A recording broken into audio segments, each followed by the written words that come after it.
We now go inside out as SNY NBA insider Ian Begley joins us from Madison Square Garden. And Ian, we're all aware the Celtics didn't have Jaylen Brown in this one, but how much does that win legitimize this team's improvement since the Josh Hart trade?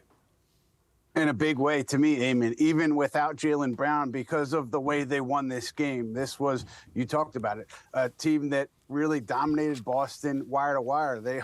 Boston made a three to start the game, but that was it. That was the only lead this Celtic team had.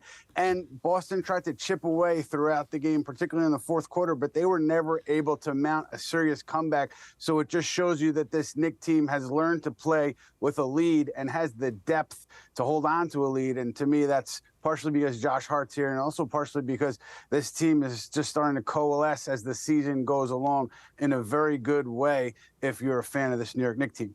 Now, the Knicks weathered the storm recently when Mitchell Robinson was sidelined with that thumb injury, but how did Monday night show just how different the Knicks are with him on the floor?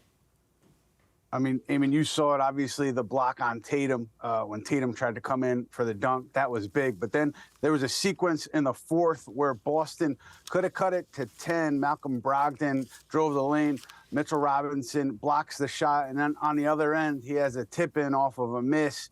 And that really, I think, impacted Boston. They called timeout after that, and it seemed like the Knicks had regained any momentum that they had let slip away the previous possession. So Robinson, beyond the box score, he scares teams. He alters shots just by his presence, and he also blocks the shots like he did in the fourth. So you have major, major impact by Mitchell Robinson. And the health of this Knicks team in general, I mean, the depth, Robinson and everybody else, it was on display tonight. And sticking with the defense theme, 94 points for Boston, tied for its fewest in a game since December 18th. What was the key for New York stifling Boston on Monday night?